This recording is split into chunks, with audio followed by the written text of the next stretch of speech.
Welcome students. मैं doctor Sunil Kumar Garg से आचार्य लेखा एवं व्यावसायिक सांख्यिकी विभाग पीवीडी राजकीय महाविद्यालय चिमनपुरा शाहपुरा जयपुर आज आपके समक्ष एमकॉम फाइनल एबीएसटी के विषय संक्रिया विज्ञान के एक अध्याय पर्ट एवं सीपीएम के अंतर्गत प्रारंभिक जानकारी कि भाई परियोजना का अर्थ क्या है और परियोजना के उदाहरण, इस पर चर्चा आज करूंगा। तो बच्चों, जैसा कि अपन देखते हैं कई बार बहुत सारी कार्य बड़े बड़े कार्य इस प्रकार के होते हैं कि जो एक साथ पूरे नहीं किए जाते, अपितु उन कार्यों को छोटी छोटी क्रियाओं में विभक्त करके और उन क्रियाओं के आपस की अंतर संबद्धता तय की जाती है और तत्पश्चात ही उन कार्यों को एक चरणबद्ध तरीके से निष्पादित किया जाता है। ऐसे सभी कार्यों को हम जो है परियोजना कहते हैं। फिर भी यहाँ अपन अब देखें कि भाई परियोजना से क्या आशय है। तो सबसे पहली बात आती है भाई परियोजना जो है, परियोजना से तात्पर्य अंतर संबंधित क्रियाओं के ऐसे समूह से है जो किसी संपूर्ण कार्य को करने के लिए एक निश्चित क्रम में पूरा की जानी चाहिए। तो मैंने अभी आपको जैसा कहा कि भाई बड़े जो कार्य होते हैं वो सारा कार्य एक साथ नहीं होता है, वो छोटी छोटी क्रियाओं में विभक्त होता है और उस पूरे प्रोजेक्ट को पूरा होने के लिए उन सभी क्रियाओं को एक निश्चित क्रम में पूरा किया जाना चाहिए। दूसरी बात जो है वह यह है कि एक परियोजना जो है उसके आरंभ और अंत के केंद्र निश्चित होते हैं, यानी एक निश्चित बिंदु से परियोजना शुरू होगी और एक निश्चित केंद्र पर जाकर के वह परियोजना खत्म होती है, जिसकी परिणति एक उत्पाद या सेवा के रूप में होती है। यानी जब वो परियोजना पूरी हो जाती है तो उसका परिणाम स्वरूप हमको या तो कोई प्रोडक्ट मिलता है या हमारा कोई सेवा कार्य पूर्ण होगा। तीसरी बात जो है, इन परियोजनाओं को अनेक उपकार्यों में विभाजित कर एक समयबद्ध कार्यक्रम के अनुसार पूरा किया जाता है। इंपॉर्टेंट बात यह है, जैसा मैंने कहा, बहुत बड़े कार्य को छोटे छोटे उपकार्य में छोटी चीजों में एक्टिविटीज में विभाजित कर दिया जाता है और एक समयबद्ध कार्यक्रम के अनुसार जो है वह इनको पूरा किया जाता है। इस प्रकार की परियोजनाओं के सफलतापूर्वक क्रियान्वयन के लिए नियोजन, प्लानिंग, सूचीयन तथा समन्वय एवं नियंत्रण आदि तीनों क्रियाएं आवश्यक होती हैं। यानी एक जो मैनेजमेंट के जो फंक्शन है, planning, scheduling, coordination, control. Planning तो इसलिए कि क्या काम किया जाना है, तो आगे इसकी विस्तृत चर्चा जो है वो अपन ने आगे इसमें अपन कर रहे हैं। तो नियोजन के अंतर्गत परियोजना से संबंधित विभिन्न उपकार्यों या क्रियाओं की सूची तैयार की जाती है और इसी क्रम में आने वाले सामान, मशीन, औजार व मानव अब शक्ति के अनुमान लगाए जाते हैं। साथ ही विभिन्न उपकार्यों के संपादन हेतु आवश्यक समय व लागत के अनुमान लगाए जाते हैं। तो यानी कहने का मतलब है क्या साधन हमें चाहिए, क्या शक्ति हमें चाहिए, इसका अनुमान लगाया जाता है और विभिन्न उपकार्यों के संपादन हेतु आवश्यक समय व लागत के अनुमान भी लगाए जाते हैं। ये सारा काम हमारा जो है नियोजन के अंतर्गत होता है। दूसरी चीज थी सूचीयन, शेड्यूलिंग जैसा कि हमने कहा, सूचीयन के अंतर्गत परियोजना से संबंधित समस्त उपकार्यों या क्रियाओं का समय क्रम, कि कौन सी क्रिया पहले होगी, कौन सी क्रिया उसके बाद, यानी तो पहले या पीछे के अनुसार तर्क संगत आधार पर सूचीबद्ध किया जाता है। तो शेड्यूलिंग के अंतर्गत विभिन्न कार्यों एवं उपकार्यों को तर्क संगत आधार पर सूचीबद्ध किया जाता है, अर्थात उन कार्यों की पहचान की जाती है जिनको पहले किया जाना है, उन कार्यों की पहचान की जाती है जिनको बाद में उसके बाद में किया जाना है। फिर अगली बात आती है समन्वय एवं नियंत्रण। समस्त चरणों अथवा उपकार्यों को मूल परियोजना अथवा कार्य से जोड़कर उनको अंतर संबंधित किया जाता है। मतलब कहने का आशय यह है कि भाई समस्त कार्यों को चरणों अथवा उपकार्यों को मूल परियोजना अथवा कार्य से जोड़कर उनको अंतर संबंध किया जाता है, उनमें कोऑर्डिनेशन और उनका रिलेशनशिप एस्टेब्लिश की जाती है। तत्पश्चात परियोजना प्रारंभ होने पर विभिन्न क्रियाओं के बारे में पूर्व में लगाए गए अनुमान व वास्तविक क्रियान्वयन के बीच अंतर ज्ञात कर उसके कारणों का विश्लेषण कर तदनुसार विभिन्न स्तरों पर वांछित परिवर्तनों के सुझाव दिए जाते हैं। यह एक तरीके से हम ये देखें नियंत्रण का एक पार्ट है, चाहे वो नियंत्रण बजटों के रूप में करें, तो हम नियंत्रण तकनीक के अंतर्गत हम यही बात देखते हैं कि परियोजना प्रारंभ होने पर जो विभिन्न उपकार्य हमने तय किए, विभिन्न क्रियाओं को जिनके बारे में पूर्व में क्या समय का लागत का क्या अनुमान लगाया, वास्तव में क्रियान्वयन के बीच में उसकी समय लागत क्या लगी, तो उनके बीच में जो अंतर है उस अंतर को ज्ञात करके उसके कारणों का विश्लेषण कर तदनुसार विभिन्न स्तरों पर परिवर्तन के वांछित सुझाव भी दिए जाते हैं। देन परियोजना बनाने का मुख्य उद्देश्य निश्चित लक्ष्यों को न्यूनतम समय व लागत में प्राप्त करना है। यहाँ इम्पोर्टेंट बात है कि भाई हमारा उद्देश्य क्या है कि भाई कोई भी काम, जो भी परियोजना है, उसको न्यूनतम समय और न्यूनतम लागत में उसको पूरा किया जाए। अब हम बात करते हैं कि भाई परियोजनाओं के उदाहरण हमारे कौन कौन से हैं। तो इस तरीके से ये कुछ चर्चा अपन ने की थी कि भाई परियोजना क्या है। अभी हम बात करते हैं परियोजनाओं के उदाहरण। तो किसी बड़ी नदी पर बांध बनाना है। अब बहुत बड़ी नदी पर बांध बनाने का काम एक दिन में नहीं पूरा हो सकता, एक दो क्रियाओं में नहीं हो सकता है। उसके लिए अनेक छोटी छोटी क्रियाओं का अनेक जो समूह है, उस समूह को बहुत सारी क्रियाओं के समूह के रूप में क्रियाओं के रूप में हमें उस काम को करना पड़ता है, तब जाकर के नदी पर बांध बन के तैयार होता है। ऐसे ही एक नए मॉडल का बड़ा जहाज बनाना, एक बहुत बड़ा जहाज बनाना है, तो उस जहाज को बनाने का कार्य भी अनेक छोटी छोटी क्रियाओं के रूप में विभक्त करके एक चरणबद्ध तरीके से संपादित किया जाता है। इसी प्रकार से बात आती है एक कॉलेज के वार्षिकोत्सव का आयोजन।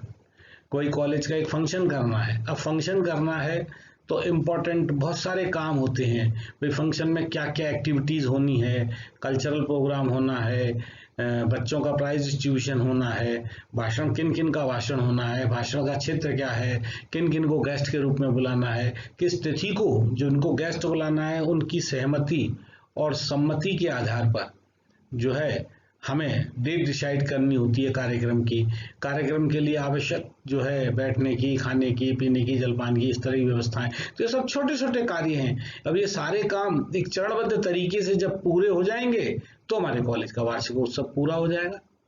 तो इस तरीके से एक बड़ा भवन बनाना है।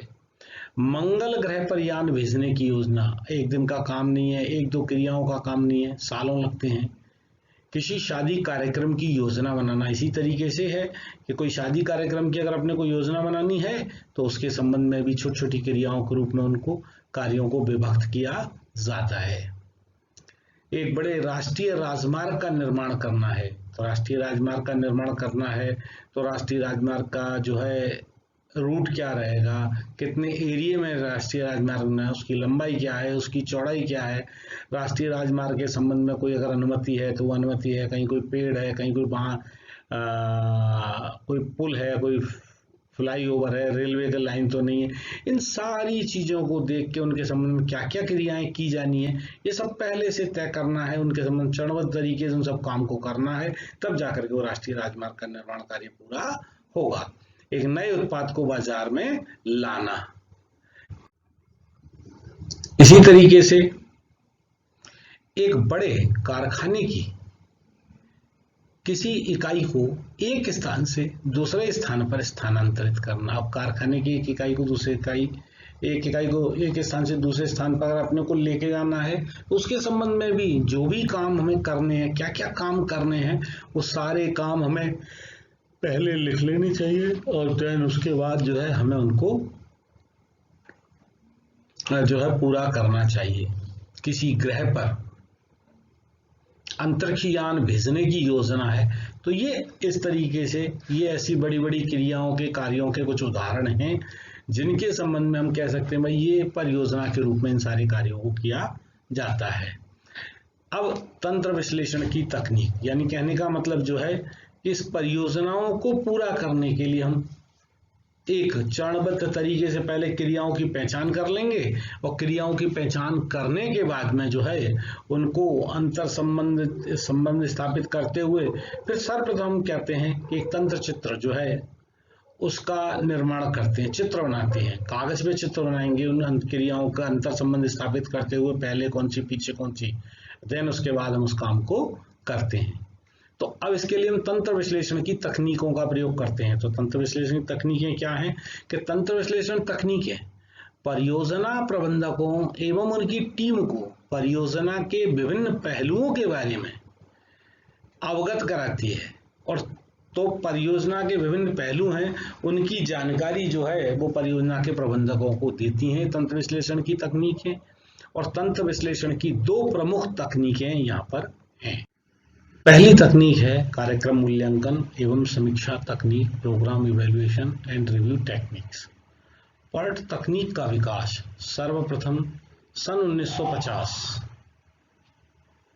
में Polaris fleet ballistic missile factory Chicago द्वारा शीत युद्ध के समय अमेरिकन जल सेना के विशेष परियोजना अधिकारी व लॉकहीड एयरक्राफ्ट निगम द्वारा संयुक्त रूप से बूज एलन एवं हैमिल्टन नामक परामर्शदात्री फर्म कंसल्टेंसी फर्म के सहयोग से परियोजना के विकास को गति प्रदान करने हेतु किया गया।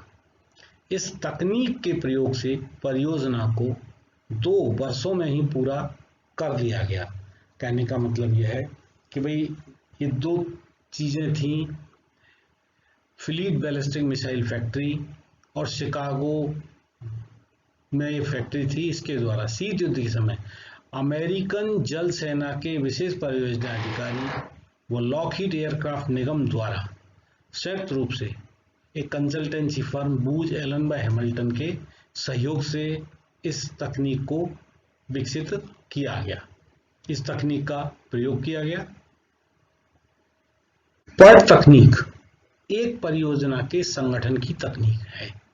इसके अंतर्गत परियोजना के संपादन के लिए नियोजन कर समय एवं साधनों के आधार पर उसका मूल्यांकन किया जाता है।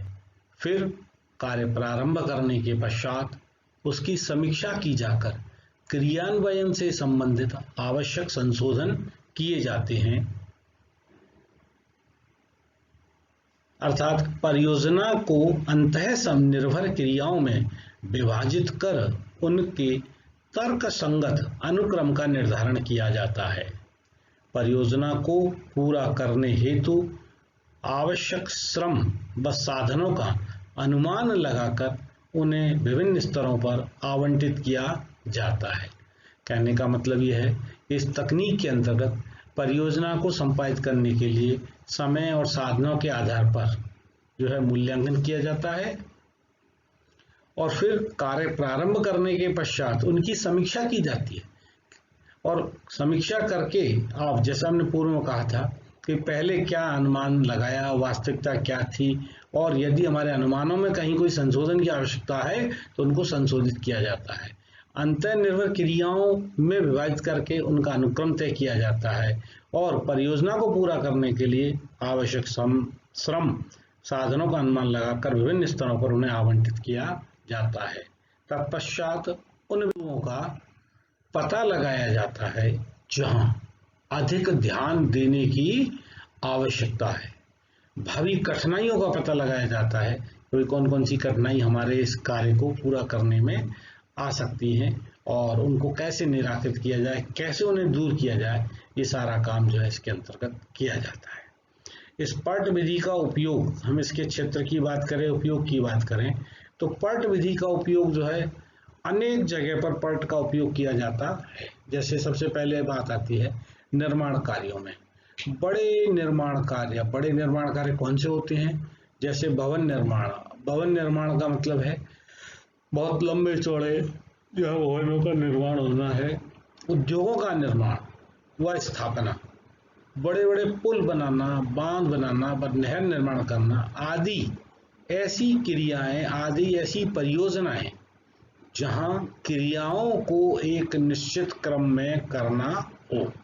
अब ये कंस्ट्रक्शन वर्क है तो कंस्ट्रक्शन वर्क की सबसे पहली बात ये, भाई कंस्ट्रक्शन का प्रोजेक्शन है, भाई कितने साल के लिए उसको अपन करवाना चाहते हैं, तो उसके अनुसार हमें कितना उस पर लोड निकलेगा, आज की स्थिति क्या है, आगामी 10, 20 साल, 30 साल, 40 साल बाद क्या परिस्थितियां परिवर्तित होंगी, उस समय उस पुल का उपयोग किस तरीके से होगा। तो उन सब चीज़ों को ध्यान में रखते हुए फिर कितने लोड के स्ट्रक्चर का बिल्डिंग बनना है, जो भी चीज़ है उन सब का अनुमान लगा करके जो है तब हम उस परियोजना को शुरू करते हैं। इसी तरीके से लोहा व इस्पात उद्योग में पर्ट विधि का उपयोग किया जाता है। परिवहन के क्षेत्र में, तेल शोधक उद्योगों में, कंप्यूटर प्रणाली में, जहाज निर्माण उद्योग में, विद्युत जनरेटर यंत्रों के निर्माण में, शल्य चिकित्सा के क्षेत्र में, सैन्य गतिविधियों व व्यूह रचना के क्षेत्र में। तो ये सारे के सारे वो क्षेत्र थे जहां पर्ट विधि का कार्यक्रम मूल्यांकन एवं समीक्षा तकनीक का प्रयोग किया जाता है। इम्पोर्टेंट बात वही है कि ये सारे क्षेत्र हैं, इन सारे क्षेत्रों में कॉमन बात यही है कि ये सभी वो क्षेत्र हैं जहाँ की किसी भी बड़े कार्य को करने के लिए अनेक क्रियाओं को पूरा करना है। तो सर्वप्रथम उन क्रियाओं की खोज की जाती है, कौन कौन से काम हमें उस परियोजना को पूरा करने के लिए करने हैं। तत्पश्चात उन क्रियाओं में निश्चित क्रम जो है, उनके अंतर संबंध स्थापित करते हुए उनका शेड्यूलिंग किया जाता है, अनुसूचीन किया जाता है, उनका क्रम निर्धारण किया जाता है। तत्पश्चात उन कार्य को करते समय उनका आपस में समन्वय एवं नियंत्रण भी उन पर रखा जाता है। तो इस तरह से इन सभी जगह पर पर्ट तकनीक का उपयोग किया जाता है। बात करते हैं चरम पथ विश्लेषण विधि की। शॉर्ट में इसका नाम क्रिटिकल पथ मेथड ही है, बाकी के वैसे क्रिटिकल पथ एनालिसिस मेथड कहते हैं। ठीक है। चरम पथ तकनीक पर्ट से मिलती जुलती तकनीक है। पर्ट से मिलती जुलती तकनीक क्यों है? क्योंकि किसी भी कार्य को करने के लिए दोनों ही तकनीकों में तंत्र चित्र बनाया जाता है। दोनों ही तकनीकों में उनके समय के आधार पर जो है क्रियाओं के जो है गंभीरता को देखा जाता है क्रियाओं के समय के आधार पर। इसका विकास स्वतंत्र रूप से हुआ। इस तकनीक का विकास 1958 के लगभग में E.I. डुपॉन्ट कंपनी के वॉकर तथा रेमिंगटन एंड कंपनी के केली द्वारा किया गया। ये दो व्यक्ति थे, वॉकर एंड केली, उनके द्वारा जो है इस तकनीक का विकास किया गया। इस तकनीक का उपयोग मूलतः किसी परियोजना में लगने वाली लागत एवं उसको संपादन काल में समन्वय स्थापित करने के लिए किया जाता है। तो यहाँ इम्पोर्टेंट बात यह है कि जहाँ समय लागत संबंध स्थापित जब करना हो तो फिर हमें चरम पथ विश्लेषण विधि का प्रयोग करना होता है। इस तकनीक के द्वारा इस बात का अध्ययन किया जाता है कि यदि श्रम शक्ति एवं अन्य प्रकार के साधनों में वृद्धि हो सके तो उसका वितरण विभिन्न क्रियाओं में अनुकूलतम प्रकार से कैसे किया जाए जिससे परियोजना के संपादन काल एवं लागत पर अनुकूलतम प्रभाव पड़े। यह तकनीक इस मान्यता पर आधारित है कि परियोजना से संबंधित विभिन्न क्रियाओं के पूरा होने में लगने वाले समय व लागत के बारे में निश्चित रूप से सही अनुमान लगाए जा सकते हैं। तो कुल मिलाकर के बात यह है, क्रिटिकल पथ मेथड का मुख्य उपयोग यही है कि जहां समय लागत संबंध स्थापित करना हो, अर्थात लागत में वृद्धि करके परियोजना के समय में कैसे कमी की जाए या कौन सी ऐसी एक्टिविटीज हैं जिनमें ढील दे करके कुछ लागत बचत अपन कर सकते हैं। तो इस तरह के जो अध्ययन है वो है क्रिटिकल पथ मेथड के अंतर्गत किया जाता है। इस क्रिटिकल पथ मेथड को परिभाषित करते हुए प्रोफेसर एमल्टन ने कहा कि भाई सीपीएम विधि में समय तथा लागत से संबंधित कठिनाइयों को यथा समय दूर करने का प्रयास किया जाता है, यानी समय और लागत से ही इसका मुख्य रूप से संबंध है। ठीक है।